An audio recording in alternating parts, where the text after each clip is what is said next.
एबसुनि प्रेसिडेंट सोरबा दिपेन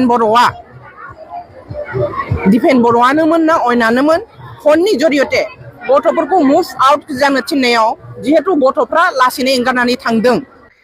मैया जितु क'क्राझार बिटिसि सेक्रेटारि अफिसाव जालांनाय जाथाय बे जाथायनि सायाव दिनैहाय क'क्राझार पुलिस थानायाव FIR होबाय। आरोबाव बे जाथायनि सायाव एबसुआ रोखायै लोब्बा दं होननानै थांखिनानै बुंदों BPFनि EM मुनमुन ब्रह्मआ। नोंथांमोना नायलांनो हागोन। एबसुनि प्रेसिडेंट सोरबा दिपेन बर'आनोमोन ना अयनानोमोन फननि जरियते गथ'फोरखौ मुभ आउट जानो थिननायाव जिहेतु गथ'फ्रा लासैनो एंगारनानै थांदों बे फनखौ जों नायनांगोन।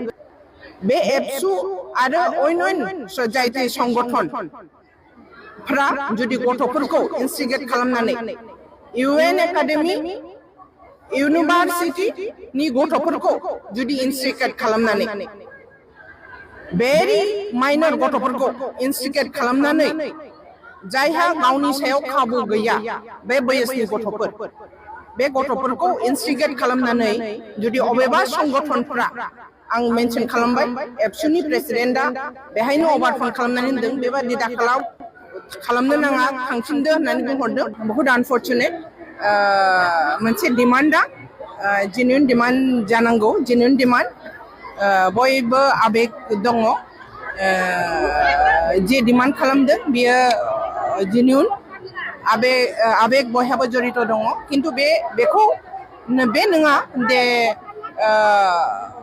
जोंनि सरकारि जे जोंनि ट्राइबेलनिनो मोनसे माबा फसंथाय बे फसंथायाव बयनिख्रुइ देरसिन कन्स्टिटिउशननि बयनिख्रुइ देरसिन मोनसे फसंथाय जोंनि एसेम्बलि ट्राइबेल एसेम्बलि बे एसेम्बलियाव माबा खालामहैनाया बुख्रुबहैनाया बा बेहाय सिङाव गथ'फोरखौ आनकन्ट्रलेबलि इन्टेनसन मोनसे बिसोरनाव इनफ्युज खालामनानै बिसोरखौ इनजेक्ट खालामनानै बिसोरखौ एसेम्बलियाव फाथायहरनानै बेबादि माबा जाथाय जाहोनाया जोंनि सारा क'क्राझारनि रायजो राजाखौ लाजि फोनांदों आरो सारा बिटिसिनि रायजो राजाफोरखौ आघात होदों।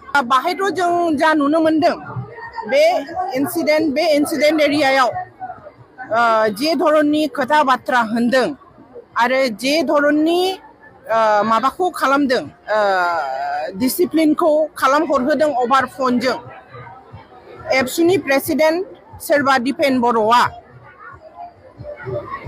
बर'आनोमोन ना अयनानोमोन फननि जरियते गथ'फोरखौ मुभ आउट जानो थिननायाव जिहेतु गथ'फ्रा लासैनो एंगारनानै थांदों बे फनखौ जों नायनांगोन।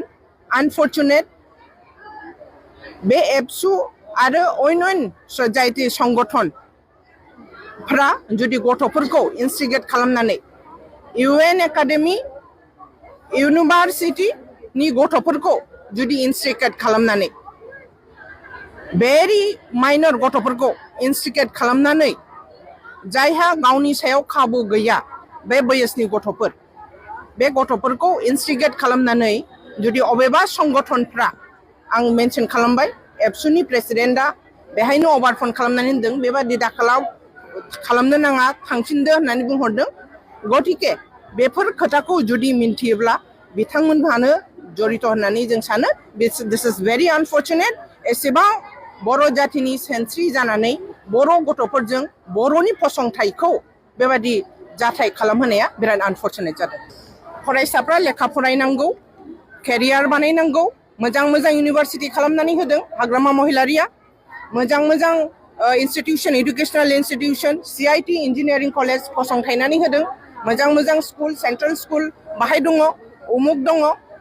व्यक्तिगत स्कुलाव अबे व्यक्तिगत स्कुलनि गथ'फ्रा इनडिसिप्लिन खालामदों बेनि सायाव क'क्राझारनि रायजो राजाफ्रा आरो दस्रा बे माबायाव प्राइभेट स्कुलफ्राव स्पेशली UN एकाडेमी होननानै बुंनाय एकाडेमीनि प्राइभेट इनस्टिटिउशननि गथ'फोरखौ जों नुनो मोनदों स्कुल इउनिफर्मावबो फैदों। गतिके बे गथ'फोरखौ जेन' डिसिप्लिन खालामो, गथ'फोरखौ जेन'